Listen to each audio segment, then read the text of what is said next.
That's how we own it. What's up, family? It's your girl, Tamika D. Mallory. And it's your boy, Mysonne, the general. And we are your hosts of Street Politicians, the place where the streets and politics meet. What's going on, Mysonne? The general. Listen, another day to get it right. Another day. They say another day, another dollar. Well, listen, I need a dollar. I know. Wasn't no dollars. There wasn't no dollars. I need some dollars now. We have to talk about dollars at a later time, but everybody thinks everybody's scamming. Maybe everybody is scamming in the world. I just had a whole conversation of which you participated in, where people just think, I don't know, everybody's scamming. But I mean, we live in the scamming era, so everybody needs to be skeptical. It's sad when you come from a genuine place and people think it's a scam. So it's hard for genuine people out here, man. It is. It is. I mean, it's just a time. I just say it's a time.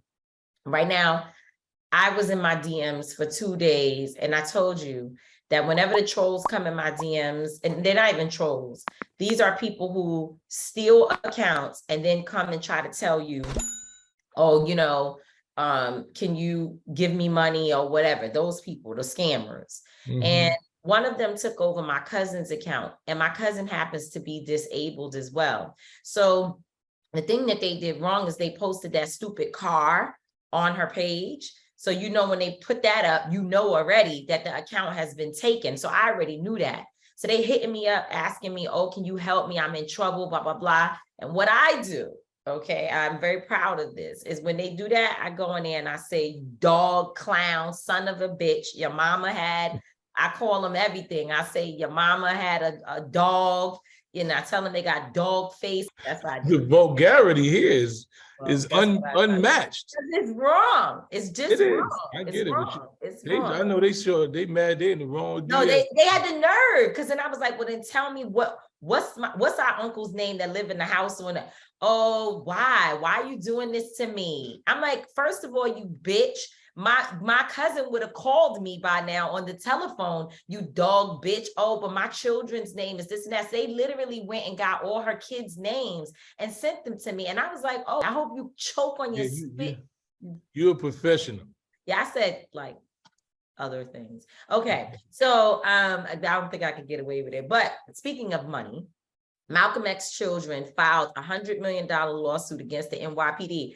And by the way, let's put a pin in that, because I see the NYPD, they said they didn't do anything wrong, but during the George Floyd protest, when they was out there zip tying people and pinning people, and remember they hit the guy in the car, like they swiped somebody and knocked the man over during the protest. They said they didn't do anything wrong, but they're going to be paying people some amount. It's millions of dollars. I think it's like $20,000 or something per person. No, it's supposed to be $21,000. $21,000 per person. So it's millions of dollars that they have to pay people. And my thing is, get them. Like, every time Malcolm X family to get the NYPD. I want the people to get their 21,000, should be more, but I want them to get their money, because these people do not learn. They do not learn. And the NYPD, while some people think, oh, you guys are in New York and it's worse with the sheriffs and whatnot down south, bruh, the NYPD, they be out here doing some stuff.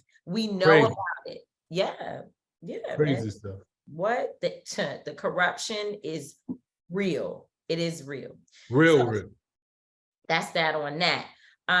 Then, speaking of other news, Shanquella Robinson, a lot of times people think that because there's a period where you don't hear much, that's just the nature of these cases. Unfortunately, there's a lot that happens in the beginning, and then there's a lot of work that goes on behind the scenes. And there's a blogger who I was getting ready to call her some of the names, Pope Baby, that I was saying to the people in the DM, that ain't right. So I'm gonna suck that back in, Miss Mallory. But the reason why I say that is because there's this particular YouTuber who spends a great deal of time telling people the family doesn't have a lawyer, they don't have their own investigative team, the family is responsible for this, that, and the third. Why hasn't the family done this? The family may be covering it up. covering up Shanquella's death. I mean, they have said, this person has said some really, really nasty things, and they've generated a lot of attention to their YouTube page by disparaging the Robinson family. And including me, by the way, they threw me in there that I did something to the family with the GoFundMe page, which, by the way, we don't receive. I don't receive a dime, literally. Not a plum nickel. Not a nickel. What we did was help to set it up for her mom and her sister. We helped to set it up. We got all of the stuff together. The email address is going straight to the family. We don't have access to it. We're not in the email. We don't communicate with GoFundMe on their behalf, except to contact GoFundMe through our brother, Michael Blake, and ask them to reduce the fees of what they charge for administrative costs. That's the only time we spoke to GoFundMe about their account. And then there was a glitch when so much money was coming in at one time. We spoke to GoFundMe then. Other than that, they don't pay us. They don't give us anything. We get nothing. But there was this zero other narrative out there, and the family had to have a cease and desist sent to this YouTuber. Like, it gets to be, instead of them focusing on what they're supposed to be doing and how they're grieving and they're fighting for justice, they're having to deal with some of these YouTubers. And I really think we should do a whole discussion on that. But anyway, they're dealing with these people who claim they know, and there's a reporter who on YouTube he's doing something. It's just so much bullshit. Long story short, the family does have an attorney. They have had an attorney for a while, but the attorney doesn't just pop out and just start talking about stuff they don't know. They have sent an investigative team to Mexico. So all of this is now been, made public knowledge, where people didn't know about it before. And now they're being informed, and it's like, oh, we didn't know y'all had all of that. Yeah, actually, we did. Well, listen, man, that's what we deal with in the internet. We live in the internet era where you don't have to have any credentials.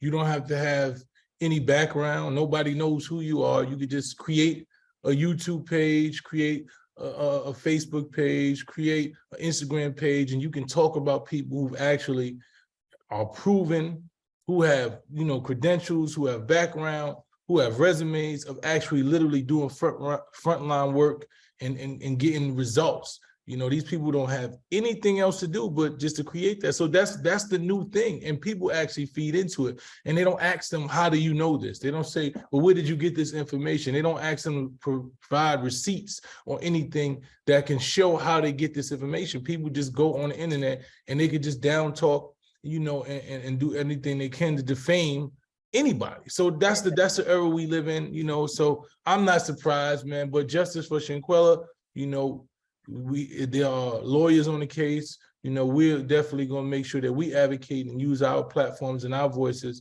to make sure that justice happens for her. And and the will of God is justice will be done. Yep, that's it. So her mom wrote the heartfelt letter that folks have now seen. It's now been made public, where she basically says, the one line that's in the letter, and she Miss Robinson pretty much dictated to myself and her lawyer, attorney Sue Ann Robinson, what she wanted to say, how she was feeling. It's from her, it's her words. And we helped her to put it together along with Quilla, her daughter. And she has a line in there that I think is so true, that if my daughter was a white girl or a white woman, she believes more will be being done. That's just a fact of, like, that's just American truth. That's what we know. Right? It's not racist. It's not race baiting. It is American truth. It is a fact that, unfortunately, a Black girl by the name of Shanquella, so she Black. Like, ain't no white people named Shanquella. Ain't no white Not people yet. named Tamika. Ain't no white people named Mysonne. There's certain names that are our names, right? Oh, they're gonna steal those in a minute. Yeah, but I'm just saying, well, they haven't, though. Interestingly enough, I don't know any white girl named Tamika. I'm sure it probably exists, but it's not a usual thing, right? So Shanquella is a Black girl's name. And to think that the American government, along with the Mexican government, which the Mexican government at this point, as of this right now when we're speaking, it wasn't the case just 2 weeks ago, but as of right now, every single thing that they need to do to get charges brought against some of these individuals, or at least the aggressor from, that was in the video, they've done it. So now it's the State Department's responsibility, which is the American side. And this is where we constantly have a problem with seeing the federal government step up, or any government in the United States step up on behalf of Black women. So that's the deal with that. Speaking of women, this is Women's History Month. Happy Women's History Month to all the beautiful women. It's Women's History. Shout out to the women. Shout out to the women out there. Happy Women's History Month. Happy Women's History Month. And so it is also Endometriosis Month. Endometriosis Month. So, I'm always making sure that, and I hope that you will do the same, to bring some things to the conversation in terms of health factors for men that we as women need to know about as well. We both need to know about one another's issues and concerns and health risk. So endometriosis is among the leading cause of infertility in Black women. Okay, so this is why a lot of women cannot have children. And the GRIO specifically, this is where I got this from, they're spreading awareness about endometriosis.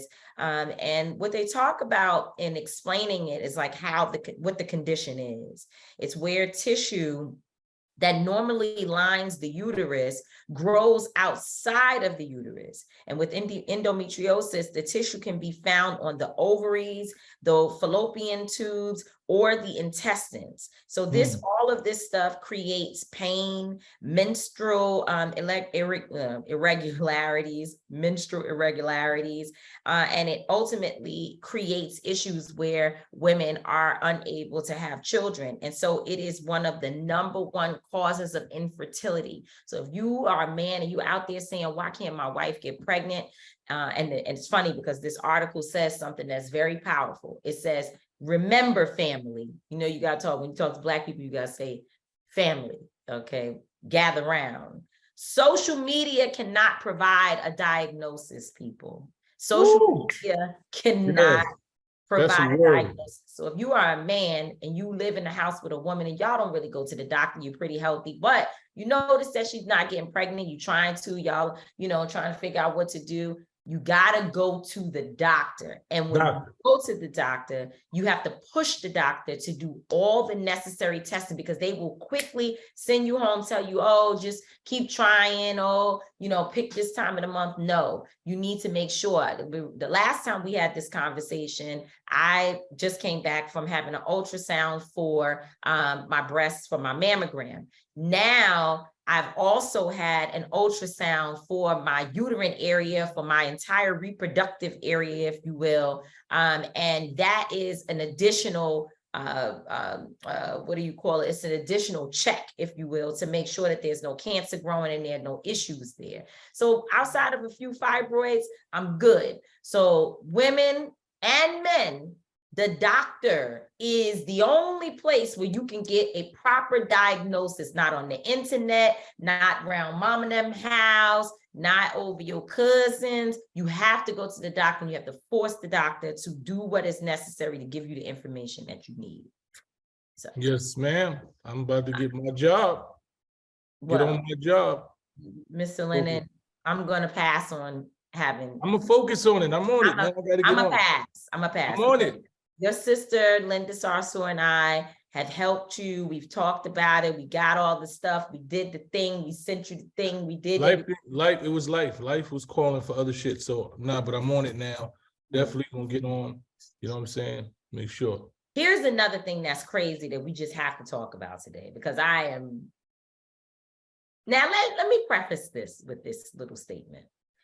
So we believe that not voting and not being a part of the process, that's out. We have already said that if there's going to be an election, if there's going to be decisions made, we at least going to have our voice as part of it, even if we don't feel that it is going, that things will substantially change, sometimes not even a little bit, but we're not going to let the process take place without us being a part of it. We've said that and we stand by that. So the reason why I'm putting that out there is because I don't want people to be like, oh, but y'all vote. And yet we vote.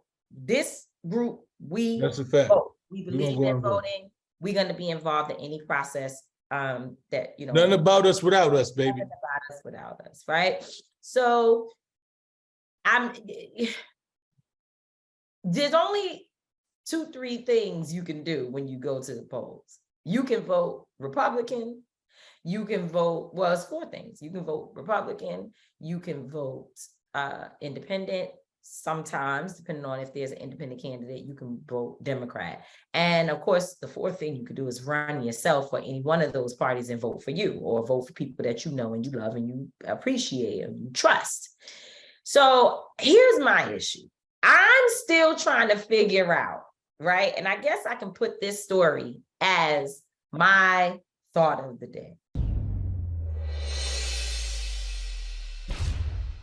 For those people who tell us that either we should be voting Republican, or they say that, how come y'all keep going for the Democrats?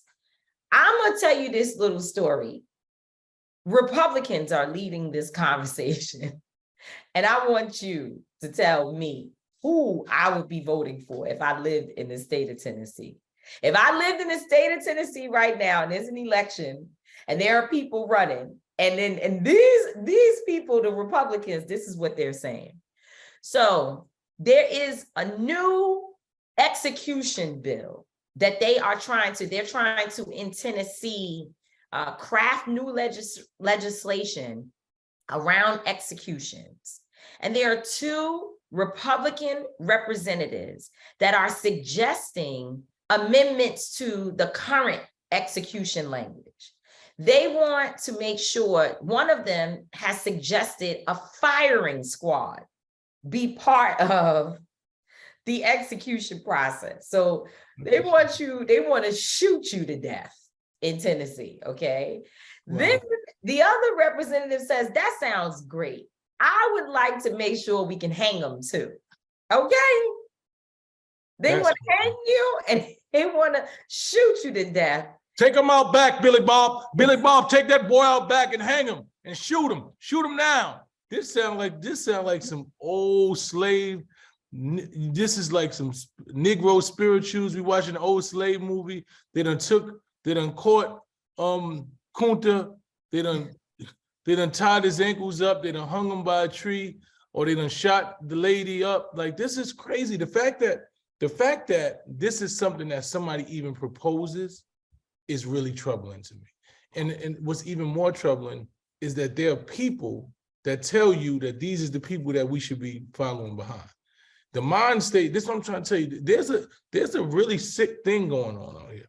You know what I'm saying? That the fact, and it's indicative of what we've suffered throughout history. You know what I'm saying? It's indicative, it's what history has shown us, how America is built on white supremacy and the white supremacy values. And when they talk about this violence and all of these things, man, like you said, man, we learned this from you. This is what y'all, this is the shit that y'all do. I can't see me ever saying, yo, first of all, I'm not even for the death penalty. Like, that's not really something that I'm all for. But what about if it's a child? Yeah, that's what I'm saying. I'm not all for it. There's certain instances that I might, but for the most part, that's not really something that I really call for. But if it was called for, I wouldn't want to see somebody just shot by a firing squad. I wouldn't want to see somebody hang until they were lifeless. Like, that's just not something, that a person of good moral fiber, of a good God-fearing individual just wants to see. So it's really, really sad. I mean, it's crazy, but if you look at first of all, here's the other part of this conversation that we have our guests joining us. So we won't have a chance to really delve into it too much today. But here's the other part of the conversation. This is why we, especially Black pastors and organizers, Black pastors and seniors, people who are concerned about public safety, I respect that. I would not take away from any person that they should not, in this moment, be calling for stronger public safety measures. But a lot of it has to be community-based, right? Because when you start calling your legislators, I was having a conversation, I was at the White House for the Black History Month celebration, which, by the way, I was waiting every minute. I was looking around like they're gonna come and say, Miss Mallory, we're not sure how you made it back on the list, but we off this list several times and you have to go because I don't get invited to the White House. But I did this time, so I went because I was invited, and I wanted to make sure that there are certain people that I knew would be there, some congressional members and otherwise, that I was able to roll up on and say, hey, you know, we're still working on these things. And in fact, I didn't even talk much about police accountability. I had a conversation with a number of important folks in the government, from Department of Justice and otherwise, about Shanquella Robinson. It was, you know, and that's what we have to do. You walk in the door and it's like, yo, because you're not going to get them to stop and listen to you talk for 25 minutes about everything that you're involved in. Even though people were coming up to me about police issues, and I had some conversations with CBC members and others about that. But from me, what I was going to people about is, hey, listen, Shanquella Robinson, we need you as an advocate, need you to be speaking to the State Department and, you know, Department of Justice, hey, what's happening? So with that being said, I think the other piece that we have to be mindful is that when we're talking about public safety and we start calling elected officials and others and telling them it's too much shooting going on and it's killing and it's this and that, and we need more police, and we need, without saying we need more jobs, we need more mental health support, we need more services and resources so that these young people can get themselves together and off the streets. When we do that, we put ourselves, all of us, in danger. Because you said something very powerful on the episode of Sit Down with the Stand-Ups, that any moment it could be you. So right now, you as grandma so-and-so or pastor such and such, you out here calling for more policing and stricter laws because you want to see a change in public safety in your community. And then when your nephew gets caught up in something, a good kid that has never really been in trouble, but somehow or another he got in a fight, or this thing happened or that thing happened, and now he's on death row in Tennessee. Oh, guess what? Firing squad. Okay, this is what they're talking about: hanging and tougher execution processes. This is, so we have to be careful, because what we call for, it can turn back on you, and you might forget about your nephew. What about you? It could happen to you. So I just think we, you know, because I'm sure if we check the stats of who's locked up in Tennessee, it's always going to be more of us than it is of them. And when those numbers are very clear and present, guess what? When they start talking about execution strategies, when they start talking about banning education so you don't know who you are, when they start talking about not giving you the right to choose and access to certain resources that you need, and your Supreme Court becomes aligned with some of these individuals that you know, because of, obviously we have a Supreme Court where there are many Republicans who are or conservative leaning judges, right? We are outnumbered as liberals, if you will. When all of that starts lining up, these people are putting things in place that will literally be our demise as a people. And I just think we have to be careful. It doesn't mean I think the Republicans are all right and they're doing everything right. I mean, the Democrats are right and that they're doing everything right. Of course, I don't think that. Of course, I think that there's evil, there's racism, there's sorry laziness, there's weakness. I think all of that. But I'm also smart enough to know that HB 1245, that's the law. If you want to look it up in Tennessee, shit like that is dangerous, and it's happening all over the nation. Well, listen, you ain't said nothing that I don't know. You know, these people are very intentional about putting laws and policies that are always going to negatively affect those who are the least of these, or those who are marginalized, those who are from communities who lack resources, man. All of these, every time there's a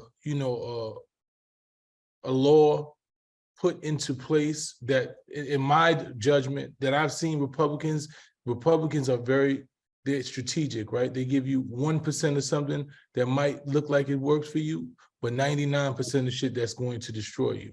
So we always go for, somebody throws the coins in the air when they got a bag full of money, and you on the floor try to pick up the coins and think they done gave you something.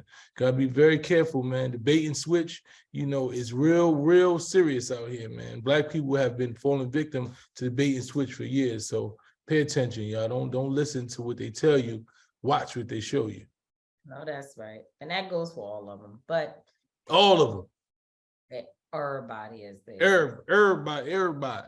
So let's bring our guest on, another friend joining Street Politicians today. But I'm excited about this friend because she's a friend that I know I get on her nerves because we work together every day. But she, very quiet storm who just does her work and keeps her head down. And yet she has a major brand and does some really big work. And we wanted to give her the opportunity to tell her story today on Street Politicians. So let's bring on our guests.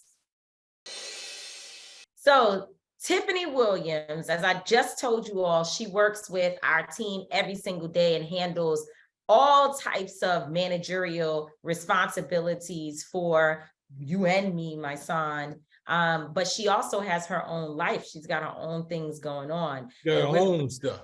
Yeah, she got her own stuff going on. And I love this about her because you never know it, although we know it. She's a boss babe in her own right. And so I want to introduce to folks our girl, Tiffany Williams, and her brand, Bellargo Piarge. Hi, my love. Hello, guys. Thank you so much for having me. That just sounds expensive. Bellargo Piarge. Bellargo Piarge.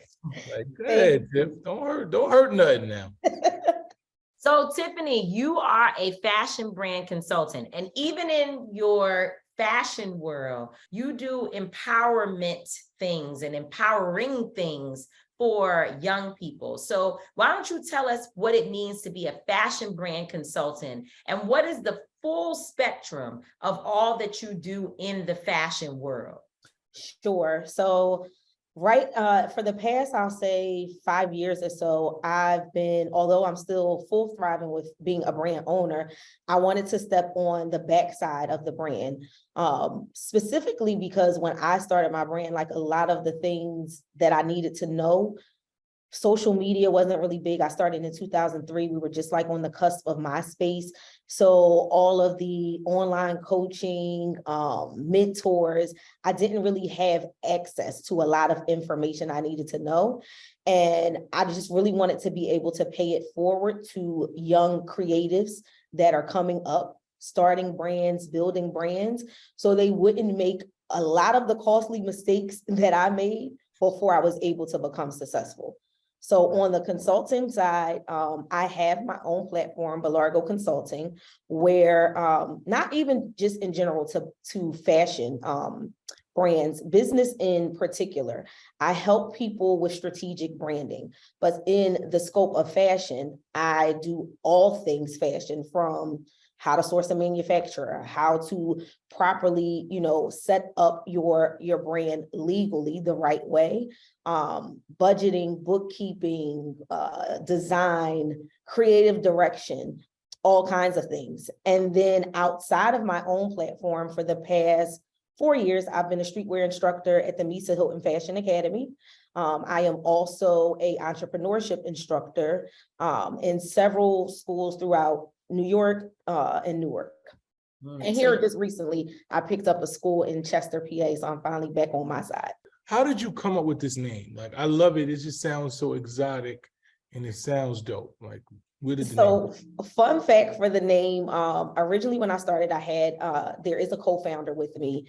We knew that we wanted to be intentional of creating a name that if, 10 years from now, and I don't want to do fashion, it wasn't something that like boxed us in. I also wanted something intentionally that you really couldn't tell who was behind the brand. because for that reason, I didn't want to box myself in.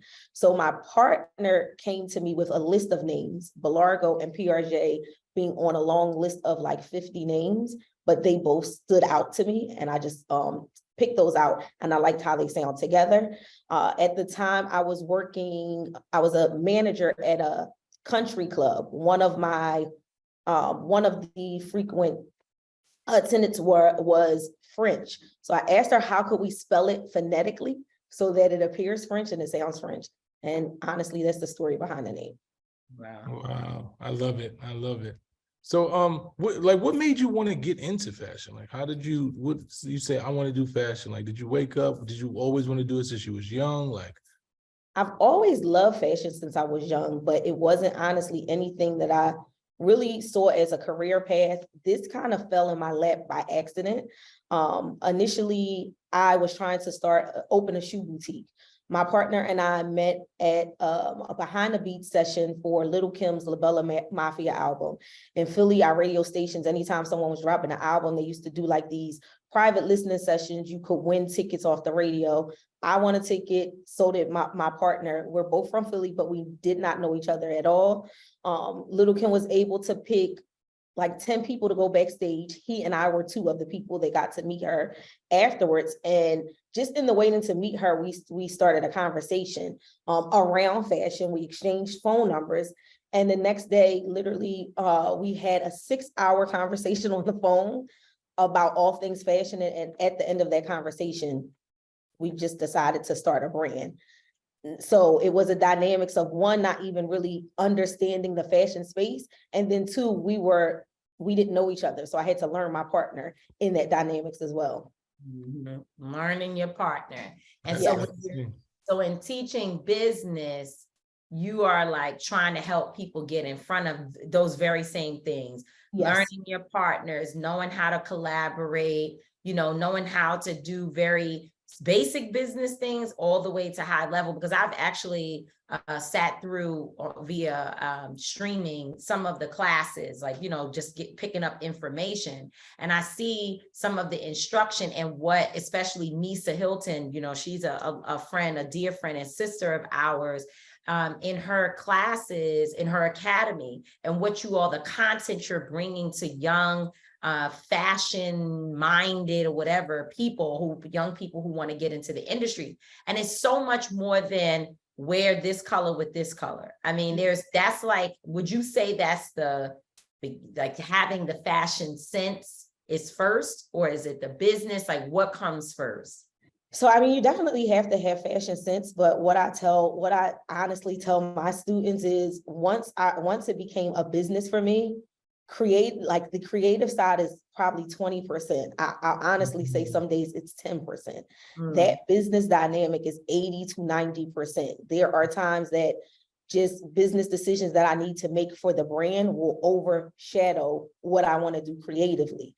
And that's the balance that you have to have, but you first have to have the knowledge to understand, the business. And that's why, especially at Misa's Academy, even on the courses that she does on styling, that was one of the reasons she started the Academy, because so many creatives lack the business side.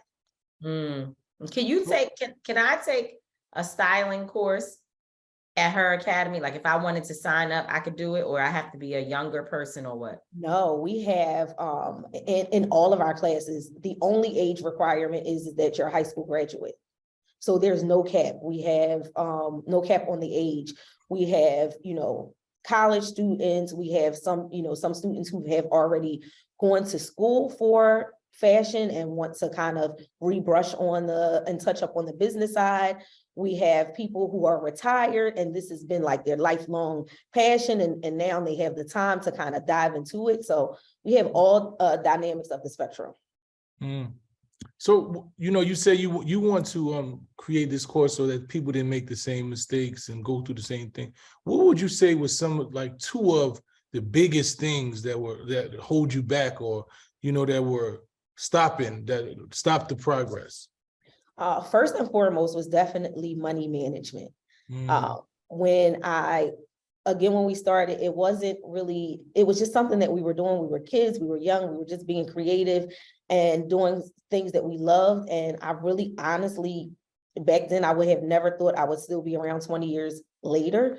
We weren't even intentionally trying to start a full-fledged fashion brand. And when the brand hit, it really hit. So the money was coming faster than I knew how to manage. And needless to say, we blew a lot of money. Just not understanding, money management and the financial side of it. So that is like mistake number one. Two, I would definitely say understanding the importance of branding.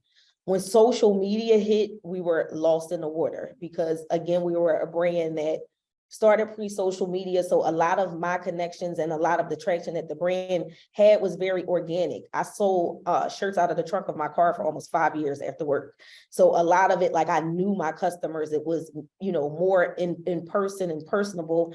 And then we had this amazing tool that's social media. And now, content is actually a second job. Like, that's super important. And we were behind the curve instead of in front of it. So then we had to play catch up.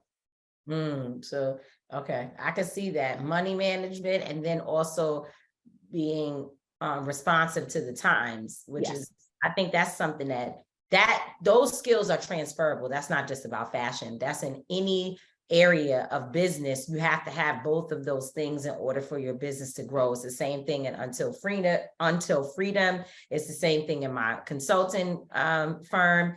It's everywhere. You've been talking about this brand and, you're a fashion company, if you will, blowing up. So tell us specifically about that. What is it that you actually design?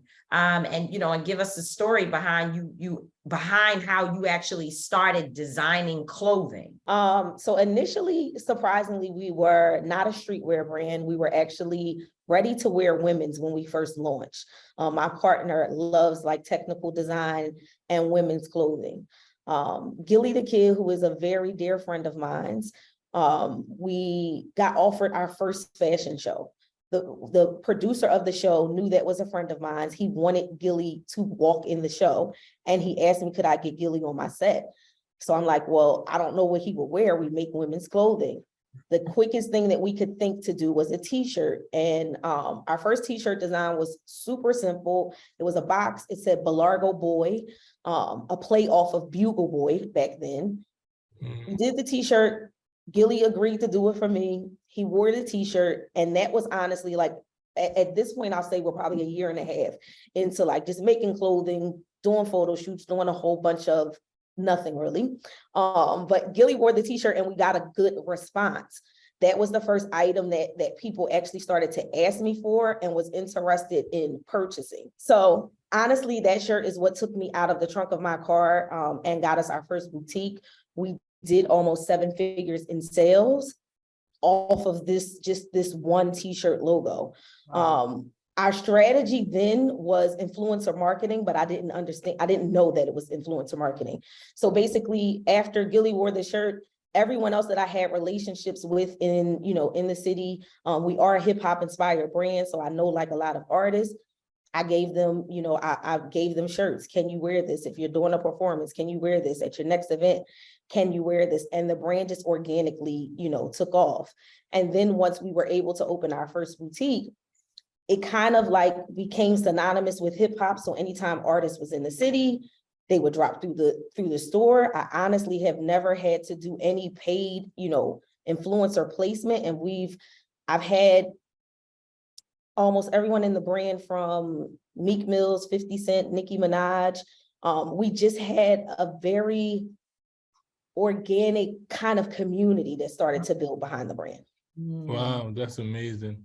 So there's a lot of brands. Like, I'm all for Black-owned brands. I've been promoting them lately, because I believe we need to invest in us, because everybody else is investing in them. So we need to invest in us. What would you say separates you from every other brand? What is it about your brand? What is the quality? What is it that separates you, saying you need to get Bellargo because this is what we have that nobody else has? So, I mean, I definitely stand 100% behind my quality. I have people who have purchased things 3 years ago, and I see it, and it's still holding up. It still looks great. But the one thing I would say for us, it's bigger than fashion. Like Bellargo is a lifestyle brand, and we're rooted in community.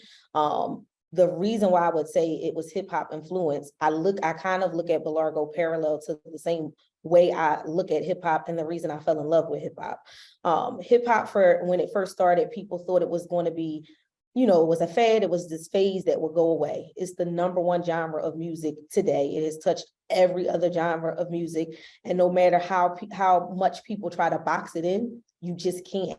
And I feel like that was my journey when starting, and especially not just being a Black owned brand, but then the dynamics of being a female in this space, in the streetwear space, which is far too obsolete. There were so many people that just, thought this was a phase and told me we couldn't. I got offers from different people that wanted to buy into the brand, and they're like, you might as well just let us buy in now to help you build it up and sell it, because a Black owned brand could never be a Ralph Lauren. And I just choose to disagree. For me, I honestly, this is not really a money project. This is a passion project. This is the one thing I would say in my life that I would do, even if money is not on the table. So outside of, us having great products, there's a lot of heart and soul that's behind the brand. And the bigger picture is I like to build community behind the brand. Okay, that sounds like a thing. Oh, that's great. I mean, I hear that because there are a lot of people who, their customer service is terrible. They hardly ever they're not anywhere. All you know about them is that they sell a lot of poor quality things that, look cute on Instagram, but when you actually get the package in your hand, it's falling apart. The seams ain't right. It's a good picture, but it's not actually a good, something good for you to wear.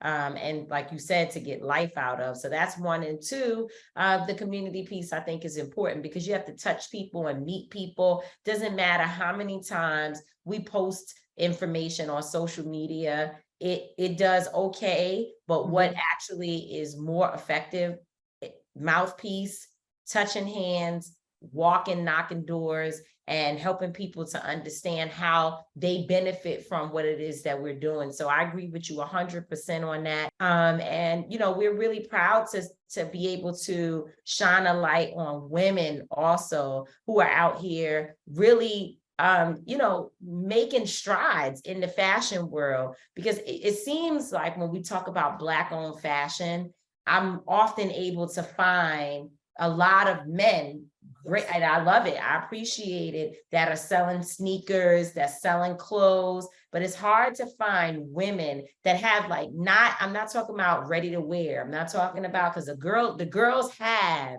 all the boutique clothes, and unfortunately, some of them sell the same thing on every site. And there are a few like Miss Blake Miami. She has a lot of different types of outfits and things that you can get in better quality. So that exists. There's a world for that. But like you said, actual streetwear clothes and maybe a higher quality of clothes. And furthermore, not something that you can just go pick off of a wholesale site, right? But like really well-designed, very original things. We don't have a lot of women out here that's doing that. Milano, we have to give her. She's a Philly native. Shout out to Milano.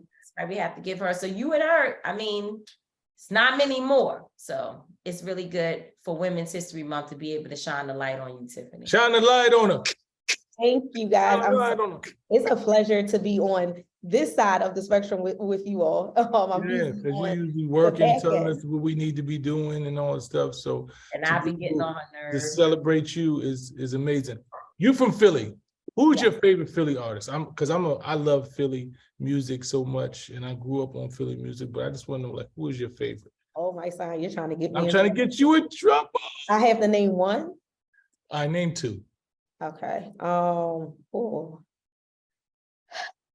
Number one is going to, well, not in any particular order. Spade. I love Spade. That's my guy. And I would honestly say Meek. And I know that sounds cliche, but just for his contribution to Philly hip hop. I would say Meek. If I had Dope. to name two. Spado, that's my guy. Shout out to Spado, shout out to Meek. You know, they've contributed so much to hip hop. Like Philly, like when I got into the game is when Beans and Spade, and they just started getting in. So we all came in at the And same. if you would have let me go into 3 and 5, Beans was definitely coming. I know that. I'm saying I know they in the 5 and all of that, but I got in with them, so I have a real soft spot for all the Philly artists. So you know, you come from a lineage. You know, y'all come from one of the cities. I think it's not a sore spot because a sore spot is negative. I think it's a sweet spot. I have a week. Sweet. So then we got to come up with a different word. Okay, well, I have Philly. a lot of love for Philly artists, you know, so I appreciate you, and you're another one of the Philly people that we love. Keep doing what you do. Bellargo Piarge. All right, Thank you all for having me. That's dope. I need to get me some stuff and get me a couple. Yes, I need to get some stuff to both of you. Come on, man. Come on, Tiff. What's good? Thank you so much, Tiffany, for joining Street Politicians. We love you and happy Women's History Month. We love you. Happy Thank Women's you. Love History. you guys. Keep being great. Thank you. Yes, yes. We got some dope friends that do so many different things. Like we used to getting on Tiffany's nerves and her doing all this stuff, but she is just dope boss in her own right. Tiffany's a She has so much going on, so it's good to be able to shine a light on her and celebrate her, and during Women's History Month. Absolutely. You know, I love Tiffany. That's all I can say. I love her, and I hope that people learn from her example that she's not just a fashion. She doesn't just have a fashion brand, but she's also educating. She's paying it forward. She's working with us at Until Freedom, and specifically with you and I. So she's just like all around dope, and her energy is also good and pure. You would never know that Tiffany's doing so well in the fashion world because she's so quiet and humble. But humble doesn't really pay the bills. So I'm gonna tell her. Shout out, Tell her like Cleo Trapper said, you got to be a little mean. Cleo Trapper, Lord have mercy. Since we're talking about women's history and it's Women's History Month, and we're talking about fashion, it kind of actually segues into my I don't get it.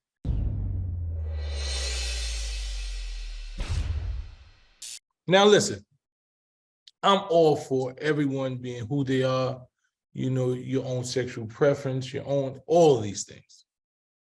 But I seen this new commercial, the A$AP Rocky, you know, and I'm watching the commercial.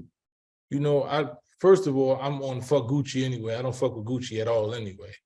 You know, so it's a Gucci guilty, I guess is their cologne or whatever it is. So I see Ruth Langmore, you know, she's in the thing. I'm like, okay, this is dope. And then, you know, some other guy, and they're moving around. It's like supposed to be, you know, some fashion shit. There's a bunch of fashion shit going on. So next thing I know, what you say is a bunch of fashion stuff. Yeah, some fashion shit. You know how they do fashion shit? You laying on the rugs, the white person's over there. They look like they real pair. It's, you know, it's a bunch of this fashion, Europeanized fashion shit that they got going on now. So, you know, I'm used to seeing it. So A$AP Rocky's in there. I'm like, okay, it's cool. You know, he's part of some fashion shit. Then next thing I know, Ruth Langmore, the little white guy, pale white guy, Ruth Langmore and him are kissing each other as A$AP is laying on the guy's shoulder in the bed. So I'm like, okay, don't know where this fits into this. Don't even know where this is going.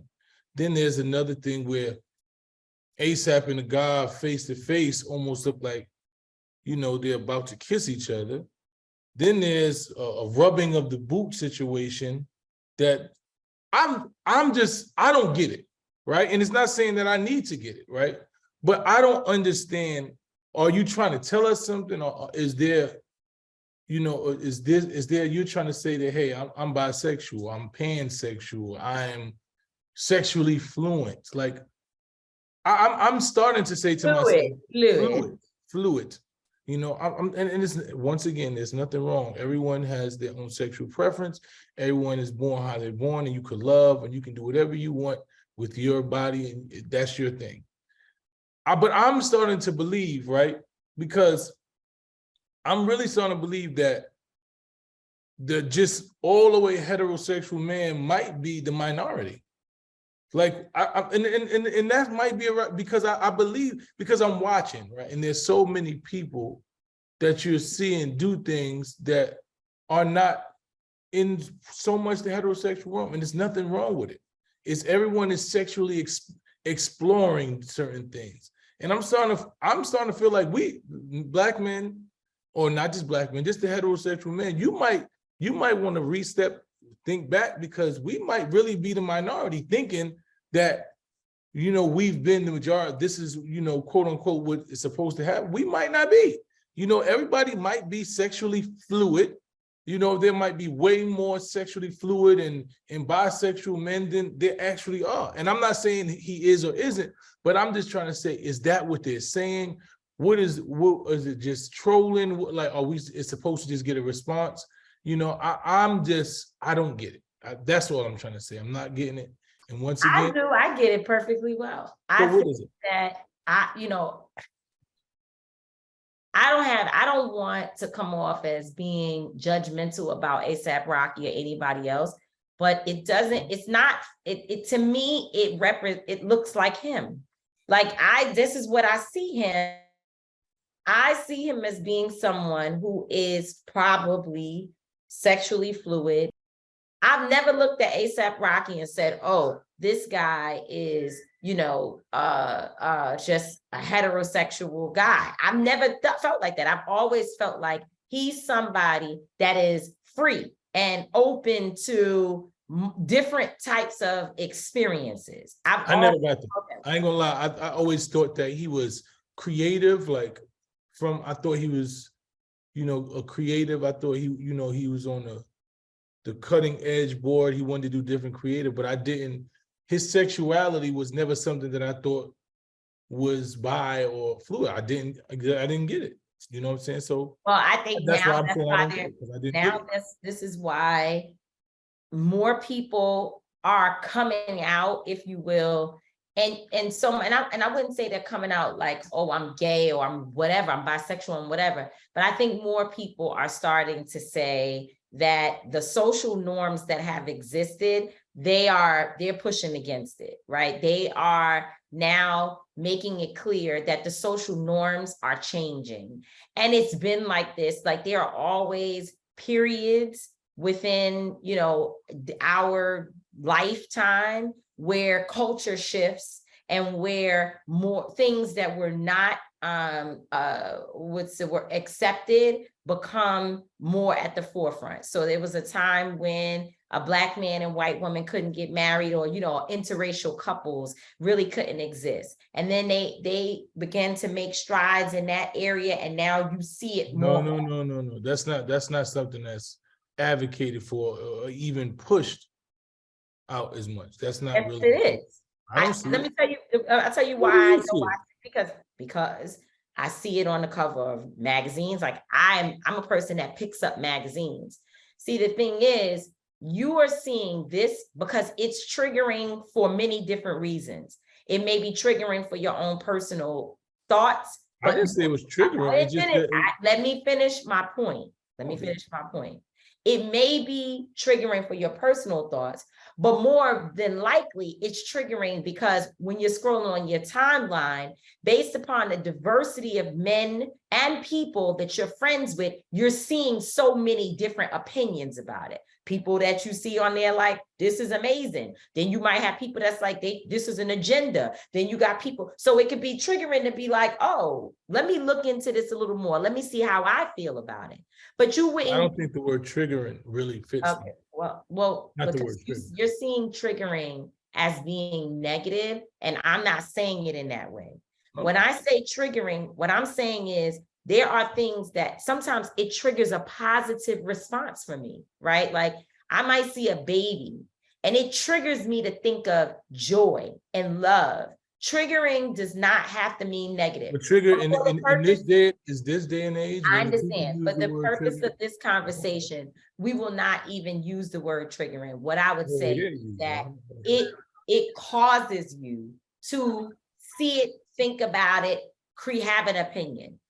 you don't even pay attention to the cover of a magazine where there's an interracial couple. You don't even pay attention to that. It's not going to come up much in your conversations with people. It's just not a part of the dialogue. For me, though, I'm going to be honest. See, I'm going to be vulnerable and honest in saying that when I see a Black man, a powerful Black man, and he is on the cover or married to or whatever, I see him on a basketball court, because we know that many of our athletes are married to white women or they're in relationships with white women. When I see that, it is triggering. I will use that word in the way in which you're saying. To me, it at least causes me to be like, let me look. Sometimes I look and I'm like, oh, okay, I get it. Sometimes I look and I'm like, are you serious? You couldn't find a Black woman. So all of us, based upon our experiences, based upon where we stand, we see things from that perspective. And as a single Black woman who is in the pursuit of the love of my dreams and the life of my dreams, it is absolutely impactful, if you will. Like it does impact me when I see Black men dating outside of the race, knowing that there's so many beautiful Black women that are available to choose from. So I'm only saying that to say there have been multiple societal norms that have been deconstructed, broke down, or whatever over time. But here's my only position on this, just to make it very clear. Just like I'm using the example of the interracial relationships, there is still an overwhelming majority of Black people that will never, ever marry or even date white or whatever. They just ain't gonna. White people ain't gonna marry or date. And that's it. So even in this area, no matter what you do, no matter how many times they put out images of ASAP or this person, they were going crazy about Michael B. Jordan, which, by the way, I was a little confused about the Michael B. Jordan cover too. I ain't gonna lie. I was kind of like, I didn't get it. Like, it just came out of nowhere. That's what it is I just don't ASAP, that didn't come out of nowhere for me. Okay. You see what I'm saying? ASAP, for me, I'm talking about for me. It didn't come out of nowhere. It fits. I get it. But Michael B. Jordan, I was kind of like, I don't get it. But maybe it's just the love between two Black men, fine. And I admit that in my mind, men who are not gay, who are not bisexual, don't do certain positioning on one another, right? Like that's in my mind. And maybe I'm wrong. Maybe that's one of the problems why so many Black men have emotional issues where they're unable to cry with their fathers, their brothers, or hug one another, or, give one another love and affection. And hence the fact that in so many Black households, we have men who are unable to show affection to their family, and perhaps it's because of some of the societal norms. So I don't think, I want to put, I believe some of these things, right? Just being a Black man, and yes, we've been taught that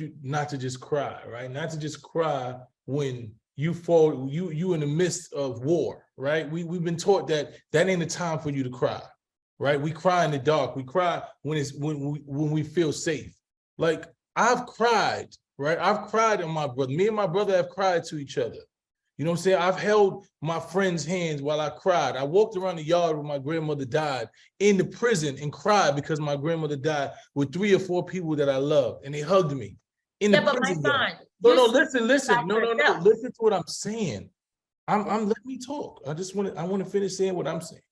I'm saying that I've been around men who are deemed to be the strongest, the warriors, and I've watched them cry. I watched them be vulnerable, right? And I know that exists. So there is a stigma, there is this narrative that we've been taught not to. Of course, we've been taught not to cry. We've been taught, like, in the midst, when you're going through some shit and they want to see you crying, and that weakness that you show at that moment is going to lead to your demise. No, you don't cry. You get up, you wipe that shit off, and you keep moving. When you feeling something, when you know that you're surrounded by people who going to see that as a weakness and you're going to be prey, no, you don't cry. But there are a lot of us men who are alpha males, who are strong, who've been taught not to cry. We cry when we feel safe. We cry in the arms of people that we love. We've done that. So I don't agree all the way. So I'm with telling you that maybe you need to have some conversations with psychiatrists who are working through this with Black men all over the world.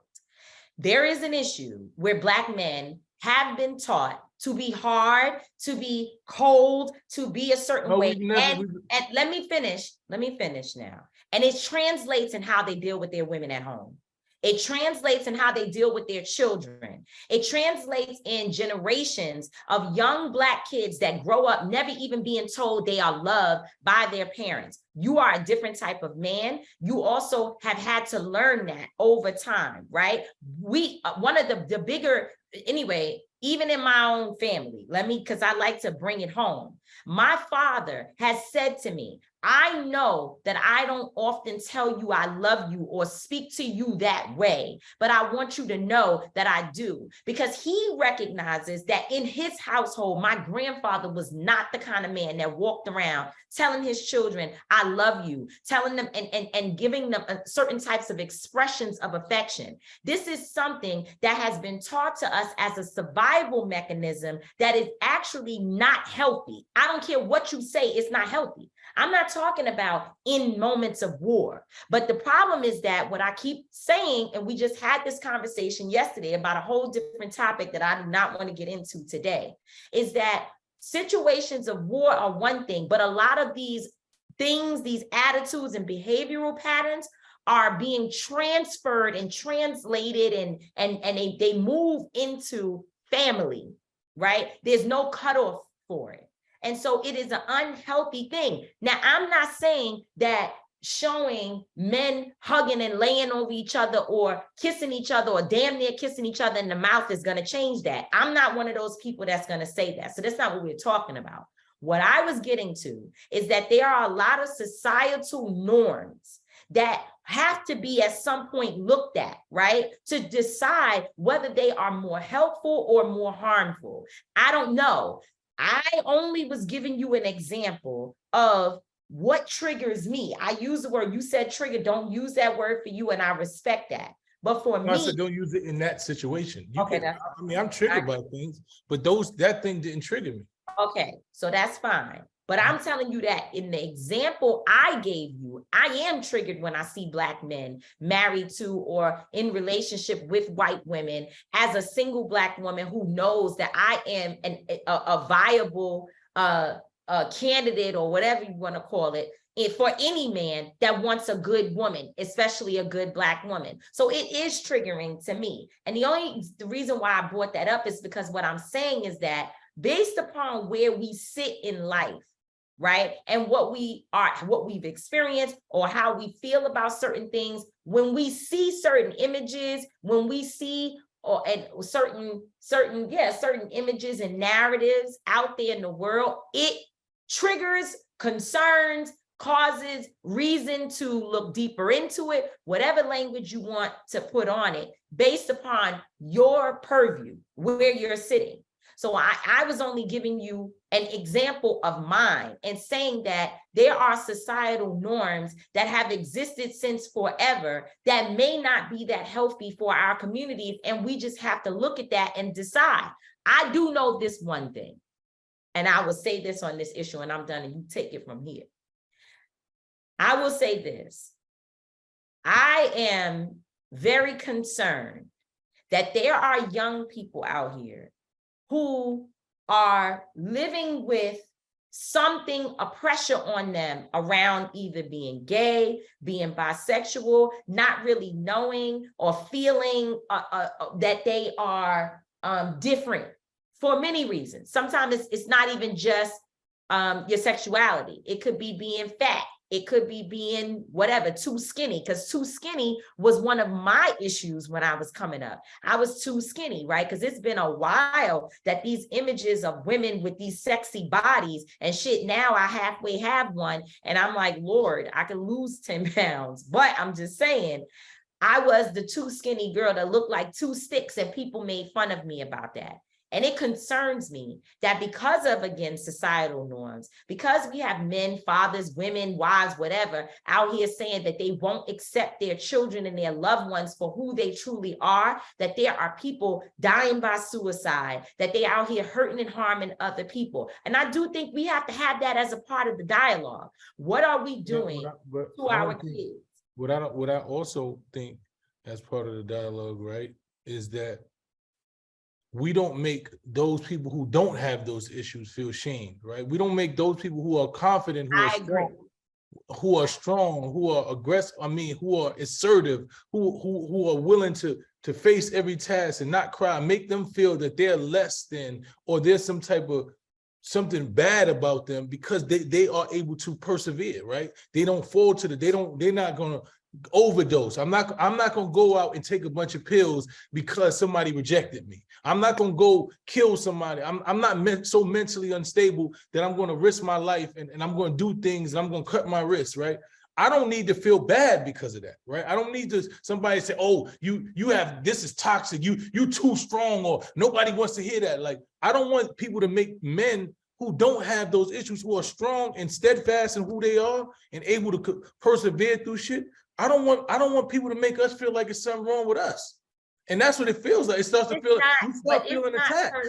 It's not, but you start feeling, but you can't tell me how we feel. No, you can't tell me how we feel. I'm not saying how you feel. I'm saying that the interpretation of what is being said in this moment, I think is something that needs more exploration. Because what I'm saying is, you're right. You should not feel bad because you are a cisgender heterosexual man who sees himself or is respected as an alpha male who believes in certain types of principles. You should not be. But I want you to know that that particular perspective that you come from has been accepted and has been the norm since forever, right?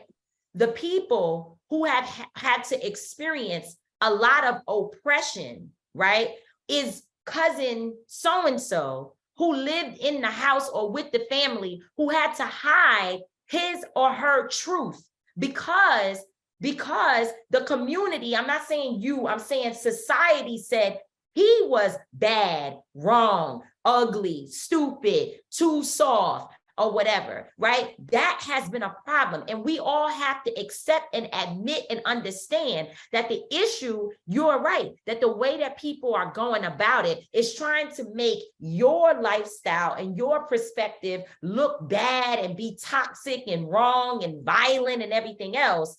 But we all have to acknowledge and understand that that has been done to another group of people. Yeah, but you can't make up for that by doing it.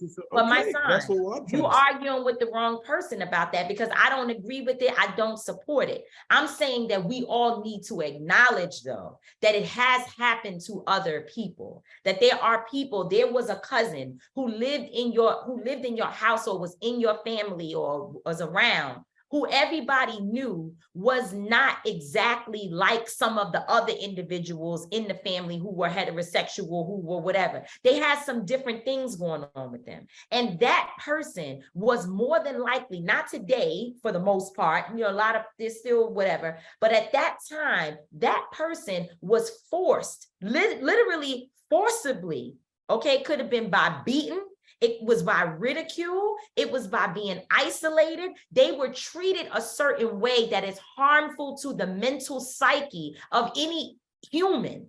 So I'm only suggesting that we just need to see it from all sides. Those individuals who are doing the work of trying to uplift the stories and the voices and the humanity of people who are different, right? And I don't even want to say that they're different because I think even that is a little dangerous, but I hope that whoever's listening to this gives me some grace as I am also learning the language, right? But they are not like what society is saying is the norm, right? That those people, we have to recognize them and that as you are advocating, we shouldn't be making anybody feel what their life or who they are or how they stand in life and how they position themselves is bad. So you're right. There's a balance, and we should be able to talk about it and not feel we're going to be canceled and we're going to be, our careers are over because we are not able to have thoughtful conversations.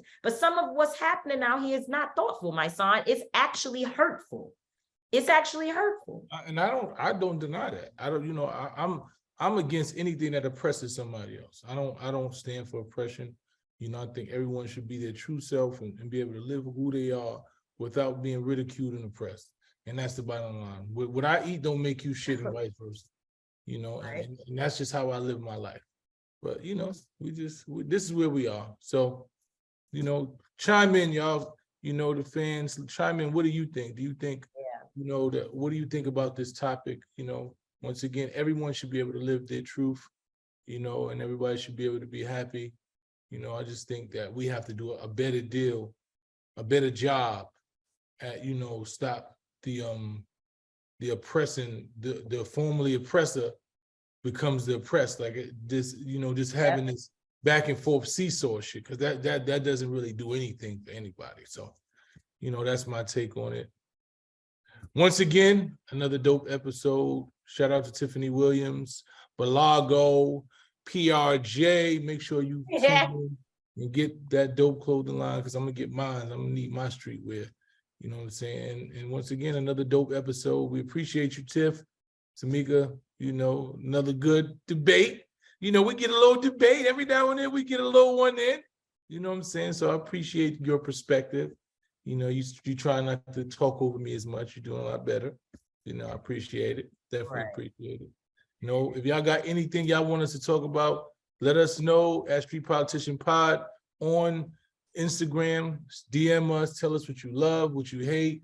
Continue to support us. We appreciate y'all. We appreciate y'all. You know what I want to ask y'all? Listen, me and Tamika we've been going over a name change, right? This is Street Politicians, and we love our street politicians, but we was talking about a name change, and we came up with the idea called TMI.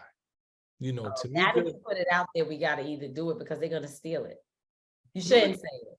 You shouldn't. Who's gonna steal it? They can't steal it. This is our initials. Tamika and Mysonne information. Tamika and Mysonne's information. TMI.